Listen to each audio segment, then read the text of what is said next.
For generations of Brisbane music lovers, Festival Hall and Cloudland hold special memories, having played host to some of the world's biggest acts. They're now long gone, but a new generation of venues is filling the void they left. Max Futcher reports.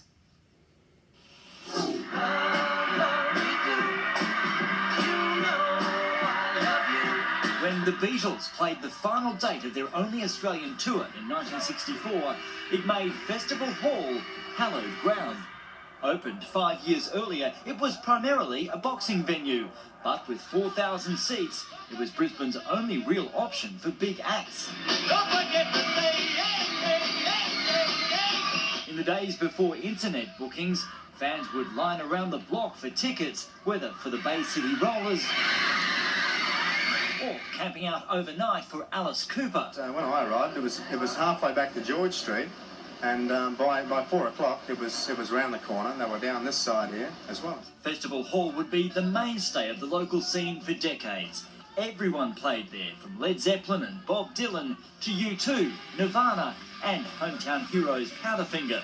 You feel instantly like you're playing in a special place, and also being a Brisbane band, it was always great to play sort of the big show in Brisbane. There was no bigger show really in Brisbane at the time. It would close in 2003. In its place, Festival Towers. It was an echo of the fate suffered by that other iconic music venue, Cloudland, allowed to fall into a state of disrepair in November 1982 in the dead of night.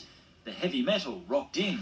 In less than 2 hours, Cloudland was gone, and Brisbane woke up to find the familiar dome on the hill a pile of rubble. On the Gold Coast, the Playroom at Talabudra was rock and roll central for more than 30 years.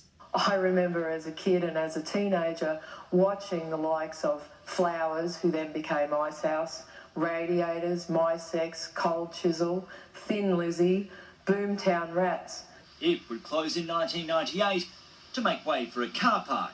The South East has never been short of venues for the world's biggest acts, whether it be QE2 Stadium, the Boondall Entertainment Centre, or, of course, Suncorp Stadium.